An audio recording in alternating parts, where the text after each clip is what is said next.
मैं मुकेश पंडित आपके साथ। आइए आपको सच से अवगत कराते हैं। देश के इतिहास में सब लिखा जाएगा, देश के इतिहास में सब लिखा जाएगा कौन कौन थे गोदी में, किस किस ने किया सत्ता से सवाल, कौन था जी हजूरी में, किसने किया सत्ता से सवाल। देश की सरकार सवालों से डरी हुई है, उसे डर है कि कहीं इन सवालों से सरकार ना चली जाए, इसलिए सरकार सवालों के जवाब ना देकर पत्रकारों को परेशान कर रही है तथा घंटों पूछताछ कर रही है तथा पत्रकारों के फ़ोन लैपटॉप को बिना किसी वारंट के अपने कब्जे में ले रही है।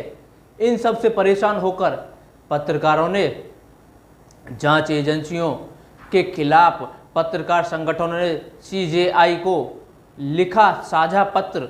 इस पत्र में कहा गया है कि मीडिया के खिलाफ दमनकारी कार्रवाई हद से ज़्यादा बढ़ गई है। इस पत्र में सुप्रीम कोर्ट से अपील की गई है।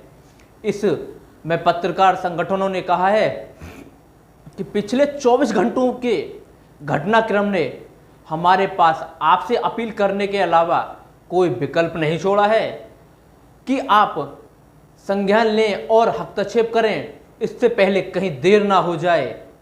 एक निरंकुश पुलिस राज्य बन जाए। भारत के मुख्य न्यायाधीश को लिखे पत्रकार संगठनों ने इस साझा पत्र में कहा है कि आप कई अवसरों पर अदालत के भीतर और बाहर कहा है कि प्रेस का कर्तव्य है कि वह सत्ता के सामने सच बोले और नागरिकों को सच्चाई के साथ पेश करे।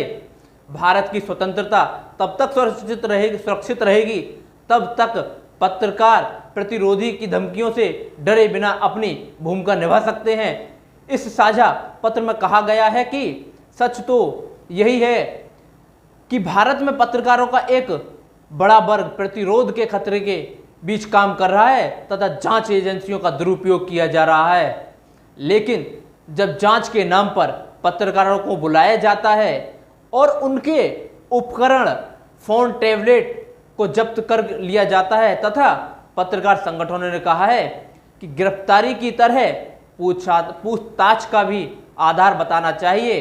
पत्रकारों के फोन लैपटॉप को लेकर बने मापदंड उन राज्य एजेंसियों और कर्तव्यगत अधिकारियों की जवाबदेही सुनिश्चित करने के तरीके खोजे जाएं जो कानून का उल्लंघन करते पाए जाते हैं या पत्रकारों के खिलाफ उनके पत्रकारी कार्यों के लिए स्पष्ट और खुली जांच के लिए अदालतों को जानबूझकर गुमराह किया जाता है। जय हिंद, जय भारत।